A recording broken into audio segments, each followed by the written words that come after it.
بسم اللہ الرحمن الرحیم الحمد للہ وکفی وہدی وسلام علی عبادہ الذین اصطفی اما بعد۔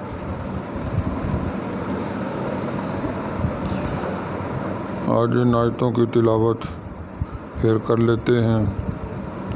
اعوذ باللہ من الشیطان الرجیم، بسم اللہ الرحمن الرحیم۔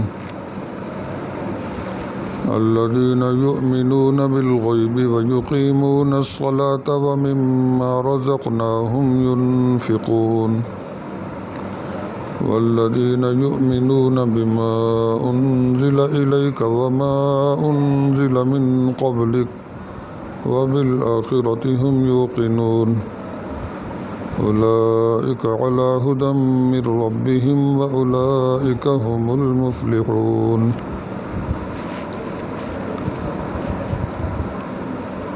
ان آیات کا ترجمہ، معنی، مفہوم سمجھنے کی ہم کئی دن سے کوشش کر رہے ہیں۔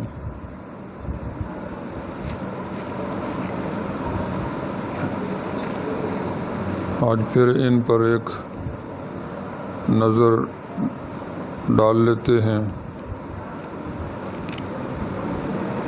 اللہ جل جلالہ نے قرآن سے فیض پانے والوں کی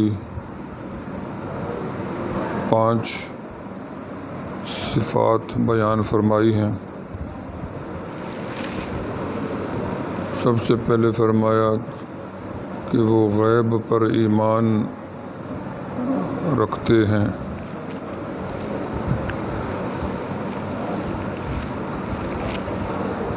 غیب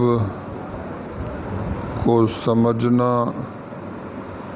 غیب کو سمجھنے کی صلاحیت اللہ تعالیٰ نے انسان کو عطا فرمائی ہے،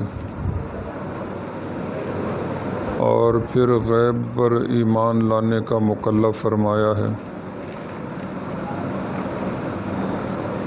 اللہ تعالیٰ کسی کو اس کی طاقت سے زیادہ کام نہیں دیتے۔ لا یکلف اللہ نفسا الا وسعها، کسی بھی شخص کو اس کی طاقت سے بڑھ کر اللہ تکلیف نہیں دیتے۔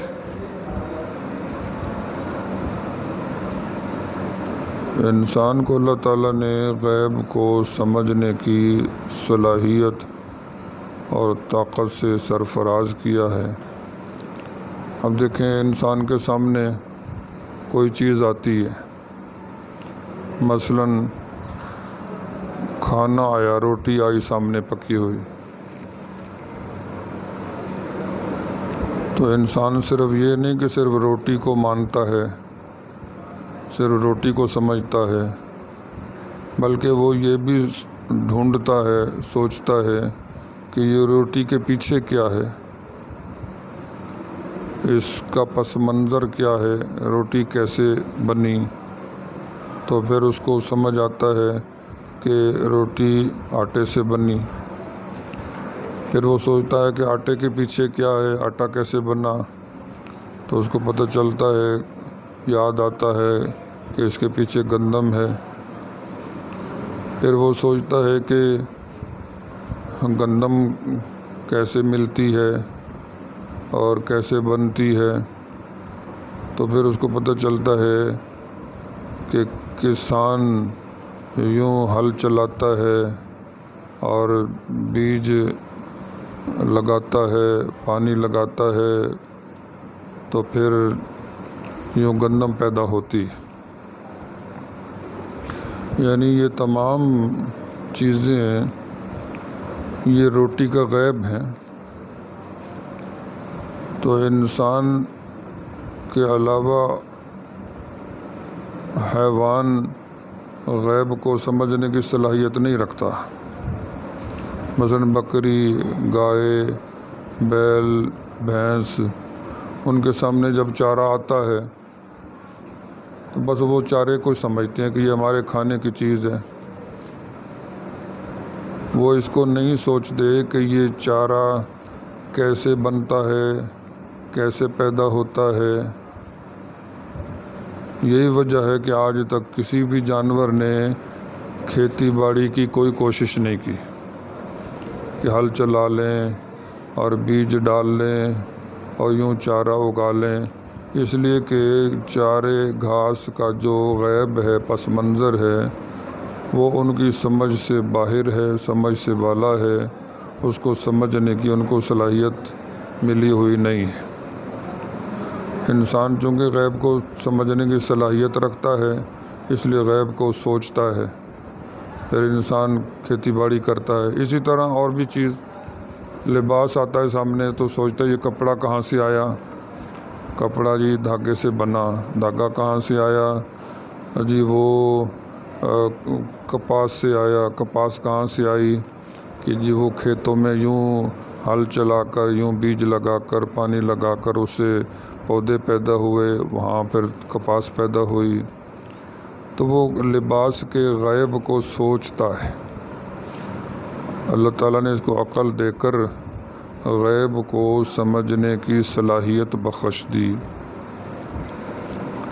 پھر یہاں تک تو پہنچ کر کہ وہ مٹی میں بیج ڈال کر اور پانی لگا کر گندم پیدا کی جا سکتی ہے، گندم پیدا ہو جاتی ہے، لیکن یہ کہ پھر وہ گندم پیدا کیسے ہو جاتی ہے؟ گندم بیج ڈالنے سے گندم کے پودے کیوں پیدا ہو جاتے ہیں؟ وہ اس لیے پیدا ہو جاتے ہیں کہ اس کے پیچھے اللہ کی قدرت کار فرما ہوتی ہے، یعنی اللہ رب العزت تمام غیبوں کے غیب ہیں، غیب الغیوب ہیں۔ تو اسی طرح ایک ایسی یہ ساری کائنات جس میں خود انسان ہے اور ساری مخلوقات ہیں اور زمین آسمان ہیں، سورج چاند ہیں، یہ سب تو نظر آ رہے ہیں، لیکن یہ سب کچھ کیوں ہیں، کیسے ہیں؟ یہ سب کچھ اللہ سے ہے، اللہ کے پیدا کرنے سے ہے، ان کے پیچھے اللہ ہیں، اللہ کی طاقت ہے، اللہ کی قدرت ہے۔ تو گویا سب سے بڑے غیب، سب غیبوں کے غیب اللہ تعالیٰ ہیں۔ تو غیب کو سمجھنے کی صلاحیت سے انسان کو نوازا گیا ہے، اس لیے غیب پر ایمان لانے کا اس کو مکلف کیا گیا ہے۔ حضرت عطاء ابن ابی رباح وہ فرماتے ہیں یؤمنون بالغیب کا معنی ہے کہ وہ اللہ کو مانتے ہیں۔ غیب سے مراد وہ کہتے ہیں اللہ کی ذات ہے۔ اب جب انسان اللہ کو مان لے اور نہ دیکھنے کے باوجود، نظر نہ آنے کے باوجود اللہ کی پیدا کی ہوئی چیزوں کو دیکھ کر اللہ کو مان لے، یقین کر لے، اب بتائیے کہ وہ اللہ کا عبد، اللہ کا غلام، اللہ کا بندہ نہیں بن جائے گا؟ کیوں نہیں بن جائے گا؟ اللہ کی عظمت کا قائل کیوں نہیں ہو جائے گا؟ وہ یقیناً اللہ کی بندگی پر آ جائے گا، اللہ کی عبادت کو اختیار کر لے گا۔ دوسری صفت اللہ تعالیٰ نے یہ ارشاد فرمائی وَيُقِيمُونَ الصَّلَاةَ، کہ وہ نماز کو قائم کرتے ہیں۔ جو قرآن سے فیض پانے والے، ہدایت لینے والے، وہ نماز کو قائم کرتے ہیں۔ اب نماز ہی کو لے لیجئے، نماز میں انسان روزانہ 20 رکعتیں فرائض اور واجب کی ادا کرتا ہے۔ فرض واجب 20 رکعتیں 24 گھنٹوں میں ایک مسلمان ادا کرتا ہے۔ سنتیں موقدہ اور غیر موقدہ یہ روزانہ 20 رکعتیں ایک مسلمان ادا کرتا ہے۔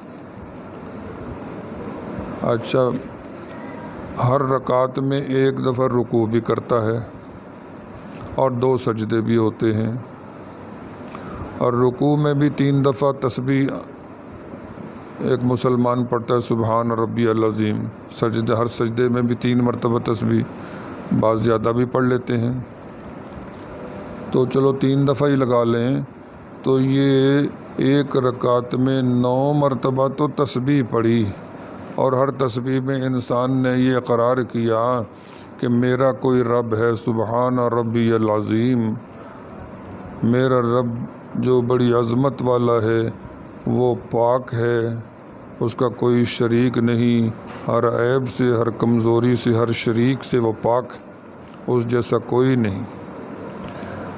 تو 40 رکعتوں میں جب ہر رکعت میں 9 مرتبہ انسان یہ رکوع اور سجدے میں سر جھکا کر اقرار کرے گا کہ اللہ تعالیٰ میرا پالنے والا ہے، وہ میرا مالک ہے، تو یہ 360 ہو جاتا ہے۔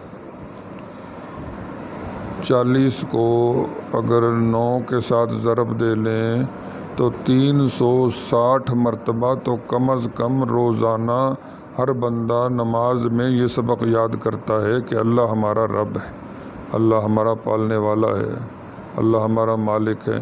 تو اتنا دہرائی کے بعد کیا وہ اللہ کی عبادت پہ آ نہیں جائے گا، اللہ کی بندگی کو اختیار کر نہیں لے گا؟ تو قرآن پاک سے جب انسان ہدایت لیتا ہے اور اس سے فیض حاصل کرتا ہے تو اس کا اللہ سے تعلق بنتا چلا جاتا ہے، اور وہ اللہ کی عبادت پہ آگے بڑھتا چلا جاتا ہے، اور انسان اللہ کی عبادت پہ آ جائے، یہی صراط مستقیم ہے۔ جیسے کہ پہلے عرض کیا جا چکا، اللہ جل جلالہ ہم سب پر رحمت فرمائے اور قرآن پاک کا فہم اور ہمیں ہدایت، بصیرت اور نیک توفیق عطا فرمائے۔ وآخر دعوانا الحمدللہ رب